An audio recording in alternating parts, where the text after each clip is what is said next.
ప్రజల ఆకాంక్ష కదా, మహిళల ఆకాంక్ష, అన్ని పార్టీల ఆకాంక్ష. ఇప్పుడు అది పోయినట్టేనా లేకుంటే ఉన్నట్ట?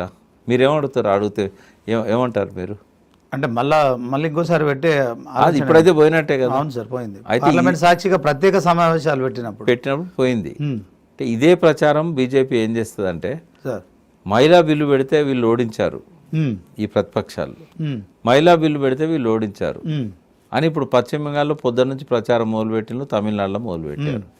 ఎందుకంటే ఆ రెండు పార్టీలు మహిళా బిల్లు నిన్న వీగిపోవడానికి అగెనెస్ట్ ఓట్ చేశారు.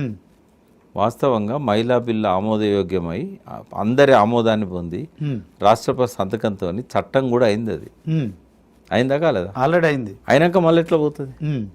ఏం ప్రచారం చేస్తారంటే మహిళా బిల్లుకు అగెనెస్ట్ వీళ్ళు. ఓకే, మహిళా బిల్లుకు వాళ్ళు అగెనెస్ట్ కాదు, మహిళా బిల్లులో ఒక క్లాజ్కి అగెనెస్ట్.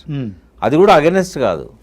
ఈ డీలిమిటేషన్ యాక్సెప్ట్ చేయించుకోవడానికి మహిళల భుజాల మీద తుపాకీ పెట్టి మహిళా బిల్లును దానికి లింక్ చేసి ప్రతిపక్షాలను కాల్ చేసే కుట్ర మోడీ చేశాడు.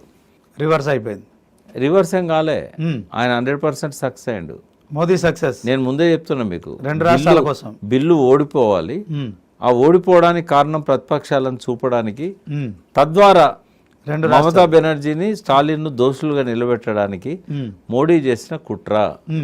ఓడిపోవాలని బిల్లు పెట్టాడు. రెండవది